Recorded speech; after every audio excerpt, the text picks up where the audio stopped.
All right, so in this video, we're going to look at how do we actually make the PCC and the DMM with some real examples.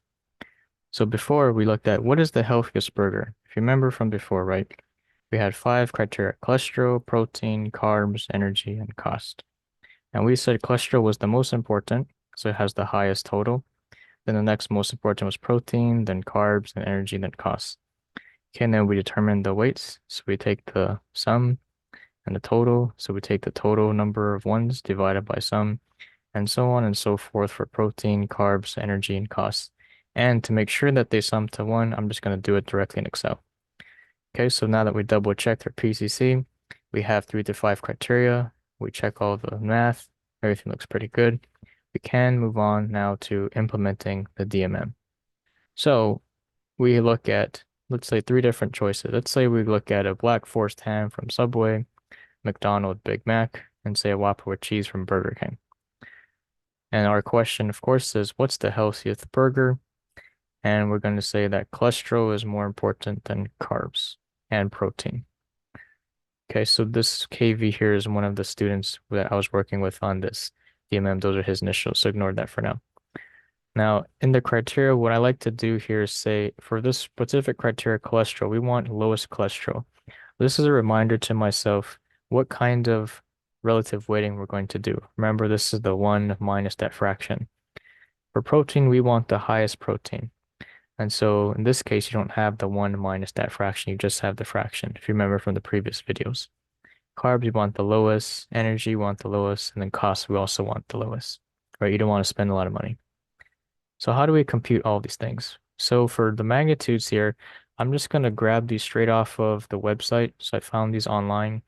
So Subway Black Forest ham's got 60 milligrams of cholesterol, 36 grams of protein, 82 grams of carbs. It's got 540 calories and it costs $11.19. These numbers might be a little bit different if you look it up later, if you add more toppings or not. But generally, this is, I think, within the ballpark. Okay, then we have to determine the scores. Okay, so this is a little bit tricky, so pay attention closely. So remember, we want the lowest for cholesterol, right? So I have the one minus in front here. So I have D11. This is the current magnitude I'm looking at. I subtract the lowest magnitude. So of the magnitudes for cholesterol for Subway Black Forest ham, Big Mac from McDonald's, and the Whopper with cheese, 60 is lowest between 60, 85, and 105. So then I subtract that here. Then the denominator, you have J11 here. This is the biggest cholesterol, the highest magnitude.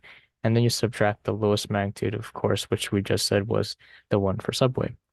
And after that, then I take the whole thing and I multiply it by 10. And I'm going to get a score of 10. And then I look at the same thing for the scores for the Big Mac. Here in this case, the current magnitude is G11. I subtract by the smallest, and I divide by the highest minus the smallest, multiply it by 10, and I get 4.4 repeating. And for Burger King, this has the most cholesterol, and therefore it has a score of 0, if you look at the math here.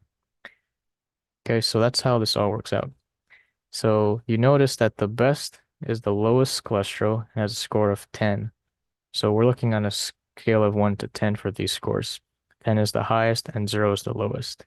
This is not the same as a Likert scale, okay? This is relative weights against each other. Then we move on to protein. So these are the weights that we determined from before. These are, if you notice, these are not the same thing that we said in our PCC here.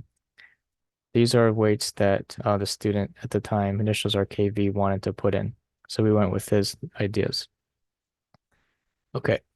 Then for protein, we do the same thing. We look at the magnitudes, right, of each one of these three. So what's the highest? It's the one for Subway and Burger King. They're both tied at 36 grams. McDonald's has the least amount of protein, so it's got a score of 0. And then, of course, the ones that are tied for the highest, they get a score of 10. Okay, so you can see what we're going to do here. So we keep on going for carbs, energy, and cost. And so for Subway, we look at all the values. We sum them up. We get 7.5. For McDonald's, we sum up all the values. We get about 5.5. And then for Burger King, the Whopper with cheese, we sum all of them up. And we get about 3. So here, if we look at the three values, 7.5, 5.5-ish, right, and 3, 7.5 clearly is the winner. It's about 2 bigger than Big Mac, and I said 2 is what you want to have as a minimum to have a clear winner. And so the answer for what's the healthiest burger or sandwich in this case, maybe I should have said sandwich, between Subway's Black Forest ham, McDonald's Big Mac, and the Whopper with cheese at Burger King by our DMM here. The answer is the Subway Black Forest ham, assuming it's footlong. Okay, now let's say you wanted to mix it up a little bit. What if we change the weights? Okay, so another student asked me, what if we had cholesterol is more important than protein, which is more important than carbs? So if we change the weights up a little bit, will we still get the Subway Black Forest ham as the healthiest burger or sandwich? And the answer is yes, we do. We still get a clear winner. So now well, it's a little bit less clear. It's 7 versus 5.3 for second place. So it's about 1.7. It's not exactly winning by at least 2 or more. So these weights here make it a little bit harder to say that the Black Forest ham is beating the Big Mac at McDonald's by 2 or more in terms of the sum of the values. But generally, it's close enough if you round up. So I think this is also important to say that, yes, even if you change the weights here a little bit, you're still going to come out ahead with the Subway's Black Forest ham sandwich. Now, if you wanted to do what we had from before in our PowerPoint slide, where they each get different weights, and we put them here, as we said before, okay, and then we do everything again. We sum the values, we get about 7.3 repeating. For the Big Mac, we get 5.2-ish, and then for the Whopper with cheese, we get about 4.4. And so again, the clear winner is Subway again, 7.3 minus 5.2, so about 2.1-ish difference. So you have a clear winner, you exceed 2. And so in all 3 of these DMMs with just different weights, the Subway Black Forest ham is the best burger or sandwich. Now you might be wondering, well, that answers the question, what is the healthiest burger or sandwich, right? But what if we change the question? Say we ask like, if we wanted to go to these restaurants and we just went to the gym, we want to get gains. What has the most protein? So in this case, protein is going to be the highest, so we want to weigh it the most. Okay, so the student at the time said, let's actually just forget about cholesterol and cost. Can we do that? And I said, yes, you have 3 to 5 criteria. That's totally fine. Okay, so we eliminated completely cholesterol and cost from this DMM. We just looked at protein, carbs, and energy. In this case, we want the highest amount of everything. And so our weights here is 0.6, 0.1, and 0.3.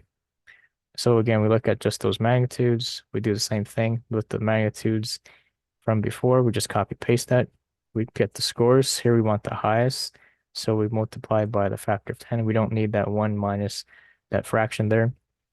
And if we look at this very carefully, the one that has the most gains according to these weights here from the student with initials KV, you're going to get the Burger King Whopper with cheese as a clear winner. It's got a total score of 9.27. Second place is a Subway Black Forest ham at only 7. So here you win by 2.2, so, or 2.23-ish, right? So clearly we have a good winner. We exceed by a value of 2 or more. So the Whopper wins. Now let's say you want to do the PCC the other way, right? I didn't do this in upper triangular matrix. I didn't have time to move things around. But you can see if we do it this way, we get 3 different weights, slightly different than the ones that the student suggested we look at. They still sum to 1, which is important. We redo our DMM. The weights are a little bit different. If we recompute everything again, we still get Burger King's Whopper as the best at a value of 8.79 or about 8.8. And second place is again the Subway Black Forest ham at about 6.6, 6.7. So we still win by 2. So the Burger King Whopper with cheese is the best burger or sandwich for gains. Now, let's say you asked a different question. You said, what is the best burger or sandwich for the most energy? Well, in that case, you want to look at obviously the energy metric, and we use calories as our metric.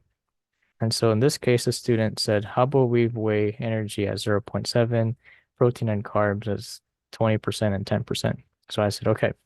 So we do the same thing. We want the highest again of all these, so we only have the 10 minus the fraction. I mean 10 multiplied by the fraction. We don't have the 1 minus the fraction. We're not doing the criteria that's favored with lowest, right? So again, we do the same thing. We calculate all the values and scores, and we end up with 3 for Black Forest ham.